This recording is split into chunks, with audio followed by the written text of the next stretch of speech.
आदमी पार्टी की गतिविधियां रोहतक और आसपास के इलाके में पिछले कुछ दिनों में बढ़ी हैं। भूपेंद्र हुड्डा जी और पूरा हुड्डा परिवार उससे कहीं ना कहीं इनसिक्योर नज़र आ रहा है, कहीं ना कहीं परेशान नज़र आ रहे हैं।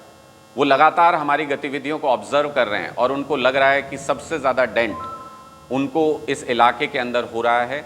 जो हुड्डा साहब ये कहते थे ये मेरा गढ़ है और अब मैं पूरे हरियाणा को जाके संभालूंगा, पूरे हरियाणा में प्रचार करूंगा, वो पूरा हुड्डा परिवार पिछले कुछ दिनों से और अगले कुछ दिनों का अगर आप कार्यक्रम देखेंगे तो रोहतक और आसपास के इलाके में सिमट के रह गया।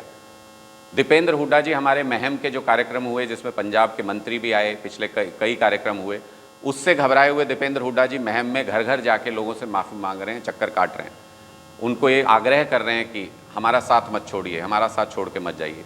भूपेंद्र हुड्डा जी ने जो कहते थे कि मुझे तो गढ़ी सांपला किलोई में जाने की ज़रूरत नहीं है, घर है वहाँ से तो मैं ऐसे ही जीत के आ जाऊँगा, गांव गांव का दौरा कर रहे हैं।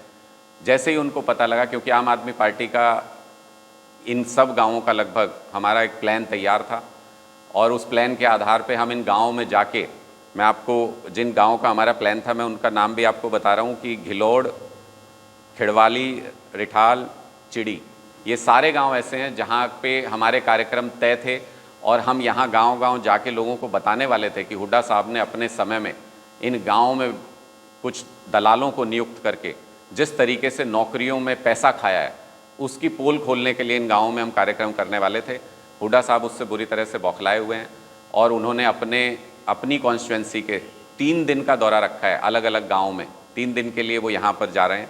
तो मुझे लगता है कि जिस व्यक्ति की अपनी कॉन्स्टिट्यूंसी उनको सुरक्षित नज़र नहीं आ रही, जहाँ जाके उनको घर घर जाके अपने लोगों को मनाना पड़ रहा है, तो मुझे लगता है कि वो अब मुख्यमंत्री की रेस खुद ब खुद छोड़ रहे हैं, खुद ब खुद सरेंडर कर रहे हैं और अपनी कॉन्स्टिट्यूंसी को संभाल रहे हैं। अपनी राजनीतिक विरासत अपनी कॉन्स्टिट्यूंसी तक सिमट के रह गए हैं। पूरा हुड्डा परिवार यहाँ पे लगा हुआ है। दीपेंद्र हुड्डा जी, भूपेंद्र हुड्डा जी और आशा हुड्डा जी तीनों रोहतक में मौजूद हैं। अगले कुछ दिनों के कार्यक्रम भी उनके यहीं के हैं।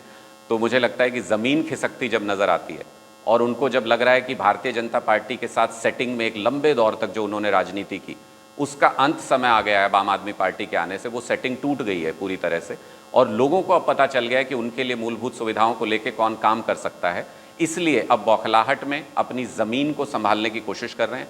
लेकिन मैं खुला निमंत्रण देता हूँ, हुड्डा साहब भी इन सब गाँव में जा रहे हैं, समझाएं लोगों को। उन्होंने राज किया है यहाँ पे, यहाँ से मुख्यमंत्री रहे हैं 10 साल तक, तो समझाएं लोगों को कि उन्हें लोगों के लिए उन्होंने क्या किया है।